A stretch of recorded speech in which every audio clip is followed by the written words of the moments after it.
नमस्कार मित्रांनो मैत्रिणींनो, बांबू टिश्यू पेपर ओके कुठली कंपनी बनवते? बऱ्याच कंपन्या बनवतात. त्याच्यापैकी एक कंपनी आहे ओरिएंट पेपर. ओके, हे पेपर मेनली टिश्यू पेपर बनवते आणि बांबू टिश्यू पेपर पण बनवते. ओके, हे शेअर सध्या पडीक आहे.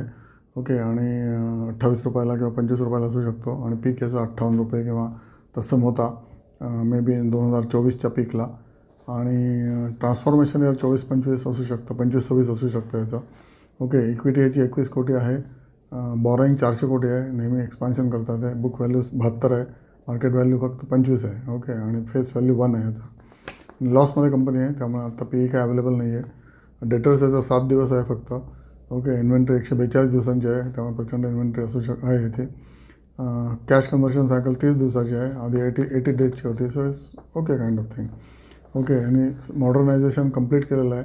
ॲडव्हान्स प्रोसेस कंट्रोल लावलेला आहे. APC, QCS, DCS सगळे इन्स्टॉल केलेलं आहे. त्यांच्या ॲन्युअल रिपोर्टमधून मी वाचतो आहे सध्या. Okay, sub optimal use of tissue paper सध्या झालेलं असल्यामुळे त्यांचे सेल्स कमी झालेले आहेत. सिग्निफिकंट कॉन्टिंजंट लायबिलिटी या कंपनीवर आहे, त्यामुळे पण हा शेअर खाली राहिलेला आहे. त्यांना बरोबर पाण्याच्या कंपनीचं किंवा इलेक्ट्रिसिटीच्या कंपनीचं देणं आहे 100 कोटी रुपये वगैरे. ओके, एशियन आणि China paper import at reduce prices. Okay, जो डंप होते इंडियामध्ये तो जर स्टॉप झाला तर ऑब्व्हियसली ही कंपनी पुढच्या 2 वर्षामध्ये दुप्पट होऊ शकते. ओके, आणि प्रमोटरचे 39% शेअर्स आहे त्याच्यामध्ये. FIIचा 1% आहे. DIIचे 2.9% होते, ते आता 0.3%च उरलेले आहेत. त्यामुळे DIIने कंटाळून हा शेअर विकलेला आहे. पब्लिकचे मात्र 60% शेअर्स आहे त्याच्यामध्ये. आणि गेल्या वर्षीच्या किंवा गेल्या क्वार्टरमध्ये गेल्या 7 क्वार्टरमध्ये तो 57% पब्लिकचा शेअर होता. ओके, तर हा शेअर ट्रेडिंग शेअर आहे टिपिकली. ओके, 2018ला 57 होता, नंतर 2018लाच परत 28 रुपयावर आला, परत 50 रुपयाला गेला एकाच वर्षाचा 2018ला.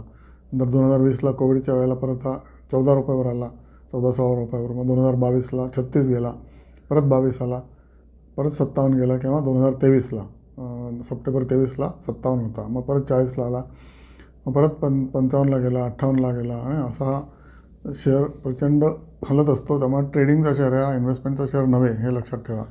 ट्रेडिंगचा शेअर आहे. याच्यामध्ये जवळजवळ किती 2015 ते 2025 म्हणजे 10 वर्षामध्ये 6 बुल सायकल्स आल्यामुळे पीक्स आले आणि बॉटम्स तर भरपूर झाले. 1, 2, 3, 4, 5, 6, 8 बॉटम्स आले. त्यामुळे या शेअरला तुम्ही ट्रेडिंगप्रमाणे जर ऑपरेट केलं तर तुम्ही प्रॉफिटमध्ये राहाल.